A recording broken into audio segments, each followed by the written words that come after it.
Hello YouTube fans, my name is Leo. Welcome back to another video about the Supersonic Lion.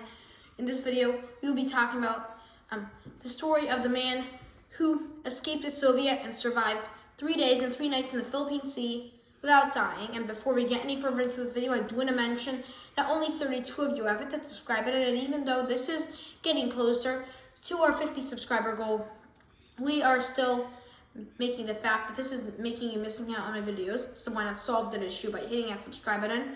And also, if you enjoy the video, please don't forget to leave a like and a comment. And this also just so happens to be my mom's birthday, who is the one taping my videos. And now for today's video. There was a guy born in 1936 known as Slava Kurilov, or Stanislav Kurilov. He was a Soviet guy. At the time of his birth, he was in the Soviet, trapped. How can he escape? He had to plot a plan.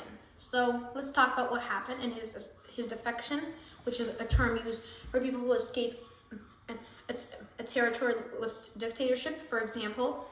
So the Soviet Union at the time it was there, or present-day North Korea, which has one of the worst dictators there are. But many have still plotted escapes from such places. And Kurilov was one guy who fit the description. So let's talk about the events. It was December 13th, 1974. He boarded a ship advertised as a winter to summer tour, and it would go from Vladivostok, Russia, and it would go to the equator and back without entering any foreign ports.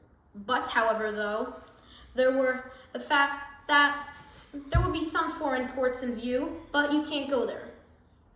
With this in mind, you need neither a passport nor a visa when this happened to enter the ship. And Kurilov was one such guy who did. He plotted an escape.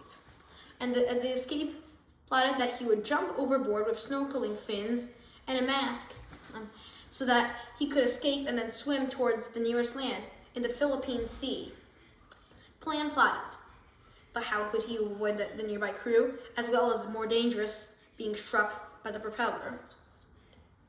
So the escape was plotted, and on December 13th, like we mentioned, he jumped off the board. Luckily, neither of the two things that we just mentioned had occurred to him. But what would happen? The current was very strong, so he drifted back. It ended up taking 3 days and 3 nights, a whopping amount of time, to get to the nearest land in the Philippines. He had to stay there for exactly 6 months before he was able to go to Canada, which he stayed for 10 years. So the situation was that some people could have suspected him to be a Soviet spy while being interviewed in 2 separate Philippine cities, one in Manila, the capital, or at least the largest city, because I don't know much about that. So then Kurilov had went to Canada. He stayed there for 10 years, like I said. What happened later in his life, though, after the famous defection that ended up making him a famous man?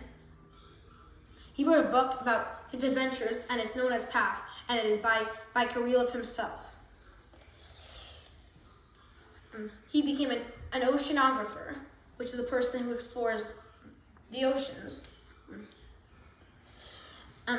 Then he died in an accident in 1998, particularly January 29th.